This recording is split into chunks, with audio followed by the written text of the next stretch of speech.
Presentasi dari kelompok 9, makalah perkembangan tindak pidana korupsi.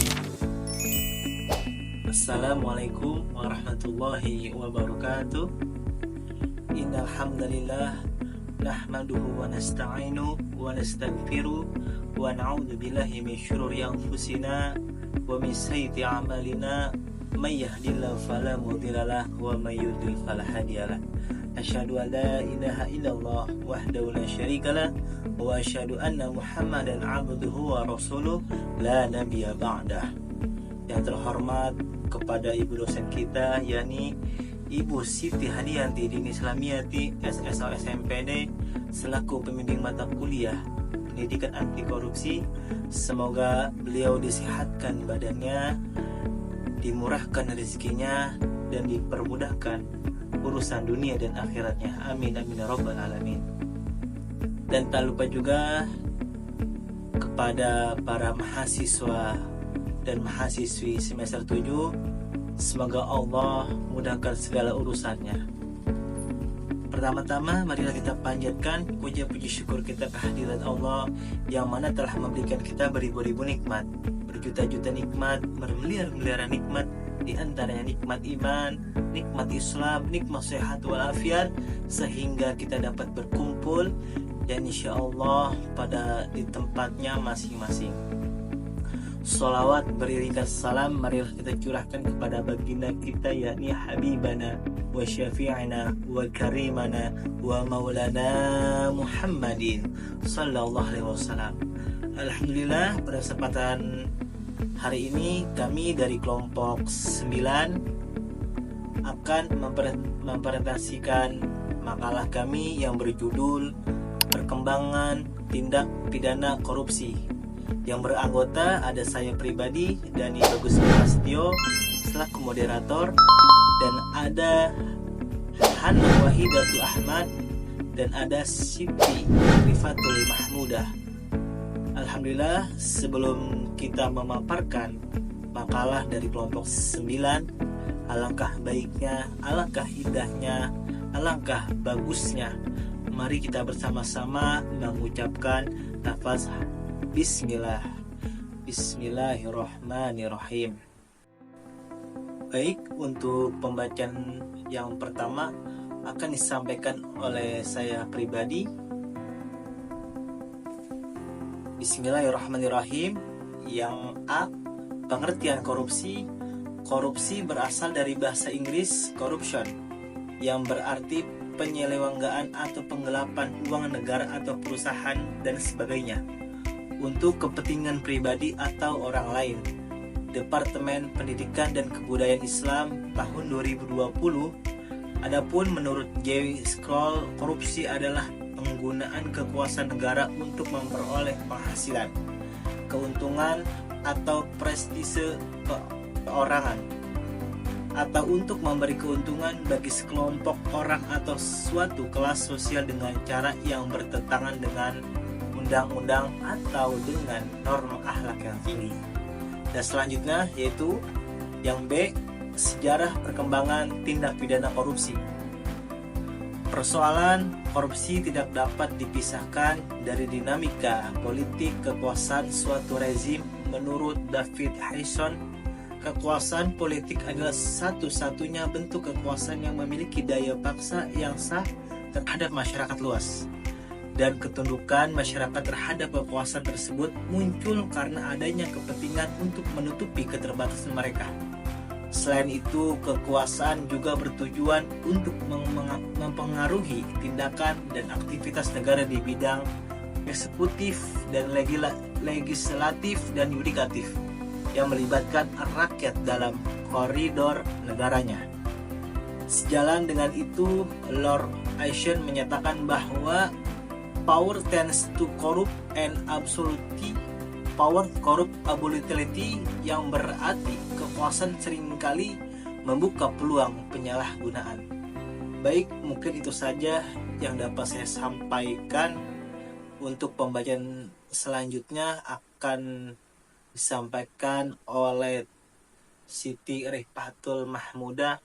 Waktu dan tempat kami persilakan. Baik, saya akan menjelaskan tentang faktor penyebab peningkatan tindak pidana korupsi. Penyebab utama yang mendasari munculnya tindakan korupsi di Indonesia, penyebab-penyebab tersebut meliputi gaji pegawai yang tidak memadai, latar belakang budaya, manajemen yang buruk, dan badan pengawasan keuangan dan pembangunan.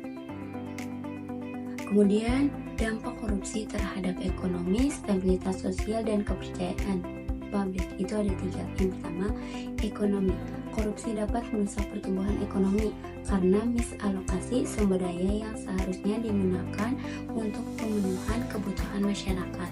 Yang kedua, stabilitas sosial.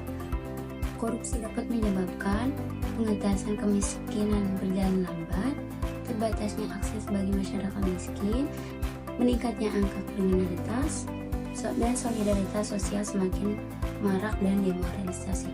Kemudian yang ketiga, kepercayaan publik. Korupsi dapat merusak kepercayaan masyarakat terhadap lembaga negara.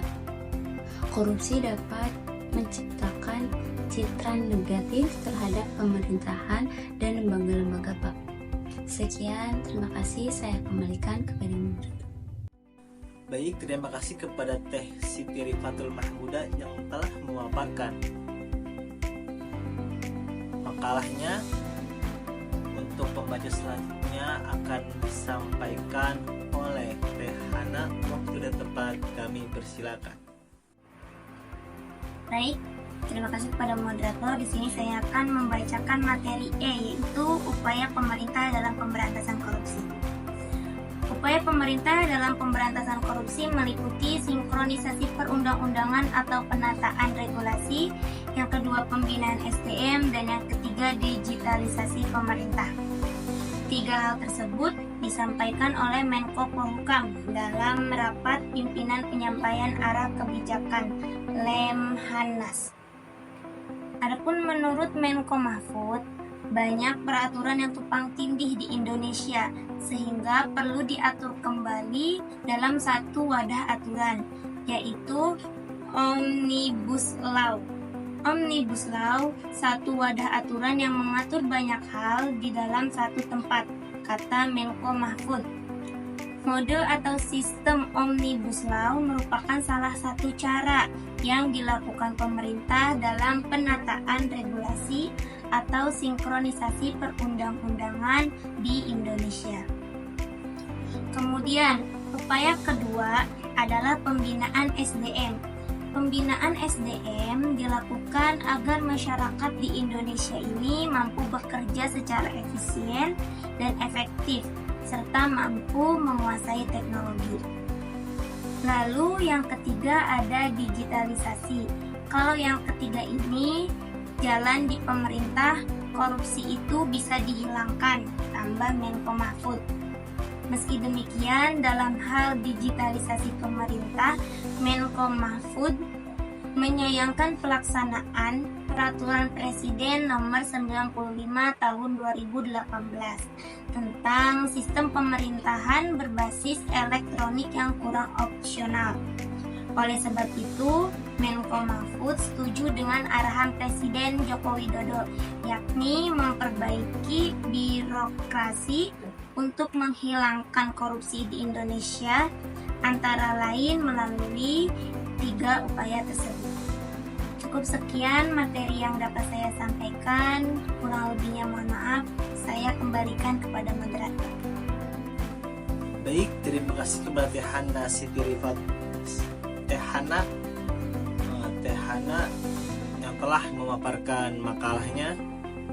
Semoga teman-teman dapat memahami apa yang telah kita sampaikan dan dapat bermanfaat bagi kita semua dan dapat untuk diamalkan kepada orang lain.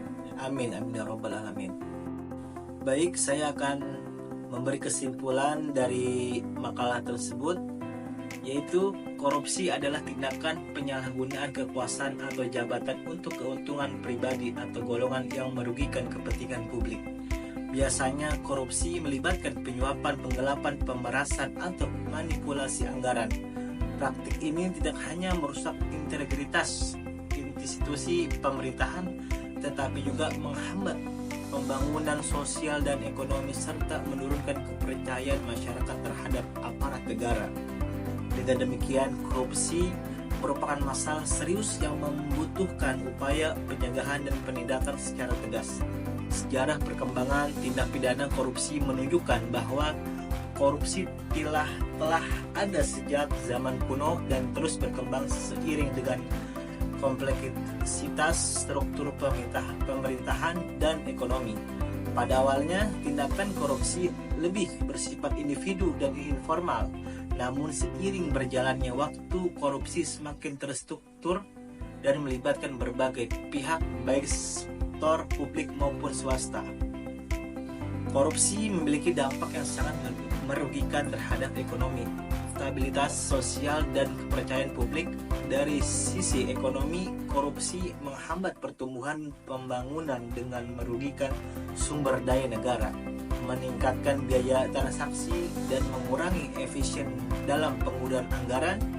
Korupsi juga dapat menyebabkan lokasi sumber daya yang tidak tepat, memperburuk ketimbangan sosial, serta mengurangi investasi domestik dan asing. Baik, mungkin itu saja yang dapat kita sampaikan dari kelompok 9 yang berjudul Perkembangan Tindak Pidana Korupsi. Semoga teman-teman dapat memahami apa yang telah kita sampaikan. Semoga apa yang kita telah paparkan makalah kami yang berjudul Perkembangan Tindak Pidana Korupsi dapat bermanfaat bagi semuanya. Mungkin itu saja yang dapat kita sampaikan. Sekian presentasi dari kelompok kami. Jika ada kesalahan, mohon dibicarakan baik-baik, bukan malah pergi mencari yang lebih baik. Hidup sendiri tanpa kekasih. Cukup sekian dan terima kasih. Saya selaku moderator pamit undur diri. Wabillahi taufiq wal hidayah. Wassalamualaikum warahmatullahi wabarakatuh.